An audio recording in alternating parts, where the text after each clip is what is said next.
All right, so we're going to be setting up the mobile cam rig, and this will apply to some other things. This is kind of core principles of setting up the camera. So first we got the camera. This will most likely have been used for the podcast, aka just any other reason other than Sunday ready. We're working on getting this Sunday ready. So let's start with the lens. This has a lens cap. We're going to twist this off. Right now we can now choose any lens. This lens with the red ring is our 24-70. It's going to get us the widest and longest shots in one package. Red line goes with red line. Match that bad boy up, twist, and clicks. It's in. Okay. Now, if you want to release the lens, this button right here is a lens release button. You need to press and twist. It's the only way this is coming off. Okay. So right here, twist and click. You got that nice click. Okay. So now the lens is on. Let's focus on the battery setup. So right now we have a battery here. The only way these batteries are going to be in this case is if they're fully set up. So you should see them kind of like this. If you open up, this drawer here, you take the battery, okay? And right now it is on there, but if it's not, this is called a V-mount right here. So you just take this, click it on, and it clicks. Here's the release button right here if you ever need to take it off. Okay. Once we have the battery on, it needs to connect to 3 different things: the camera itself, the monitor, and the transmitter. So we'll do that right now. So we have this 12-volt cable right here that fits in the top.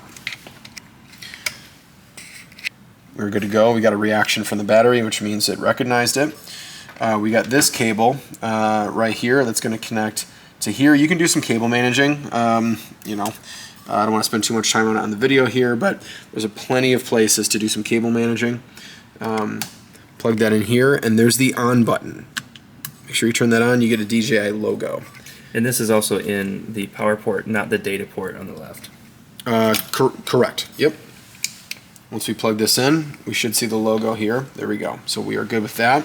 Finally, to give the camera power, we used to use batteries. So I'm opening up this battery cover, releasing it right here, and we actually received a new adapter. Okay, so this adapter goes into here, and this only can go one way because there's a secret door right here that lets the cable come out. So it's going to go in this way. As long as this cable lines up with this door right here, you're good. I'm going to go ahead and close this.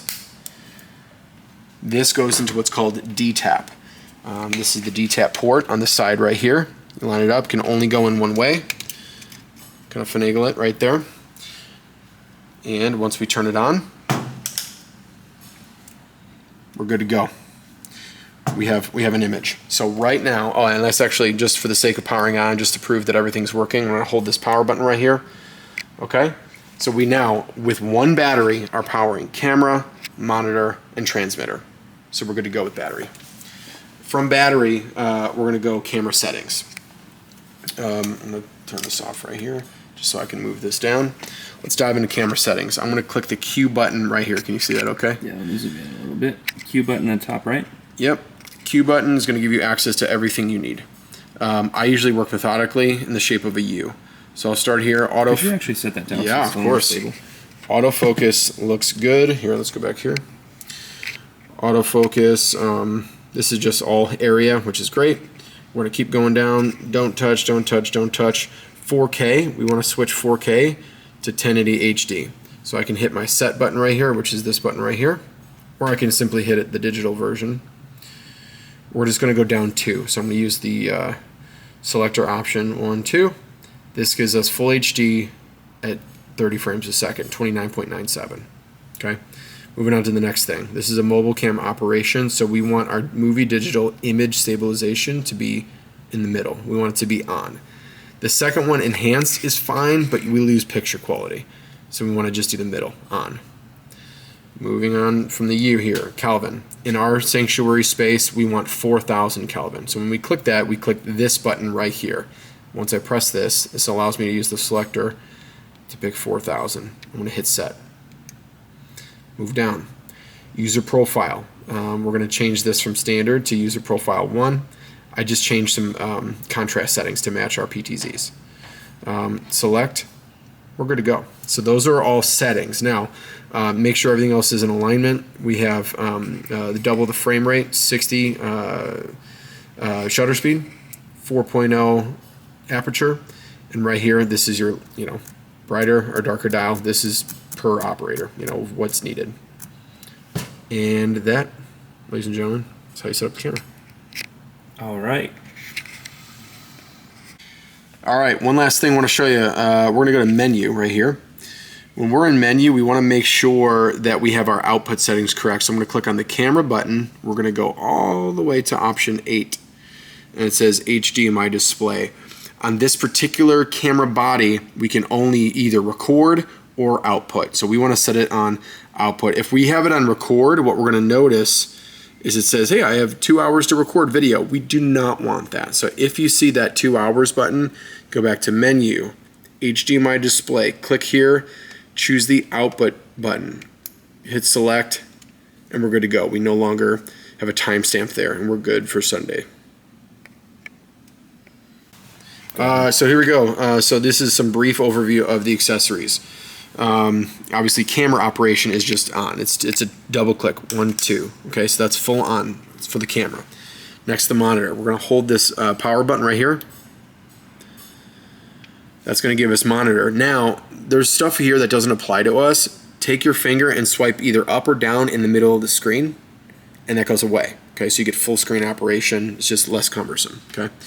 Lastly, with the DJI, I'm going to plug it in here because I unplugged it, but this is the on-off button. Really simple. You want to make sure that it is not only plugged in, but in the on position.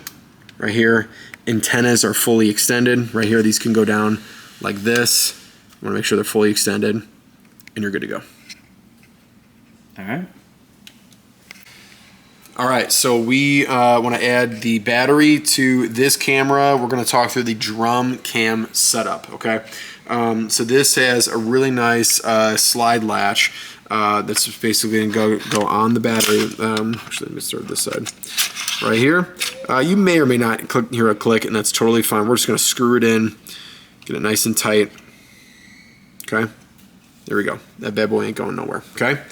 So once that's in, now we need to connect it to our tripod. We're going to unscrew here, going to lift, and simply put it on the centermost pin there. And screw it in enough. You want to center it so it feels pretty even. And again, don't crank on this. This doesn't need to be overly tight, just tight enough, okay? And from here, again, this is not a slide, this is a lock in. So from the far end, right here, to the twist pin, twist, and we are good to go. All right. Okay, so we're going to set up the remaining settings specific to the drum cam. Pretty simple stuff here. Quick pro tip, if the screen doesn't come on right away and you know the camera's on, it's because the battery is too close to this proximity sensor right here. So just be careful. Too close, it's off. Back it away a little bit so you can see the screen. We want to set focus. So what we'll do is, this is the servo autofocus button. When it's on in green, you can focus anywhere you tap, okay? It will focus anywhere. We want to focus on the top rack tom. Top rack tom, because it's in the same plane as the drummer, therefore the drummer will be in most focus. Once it's set, turn that off. Other quick key things to note is ISO needs to be 1000. That's the great setup for this. And then Kelvin 4000. Once you're there, you got a complete drum cam setup.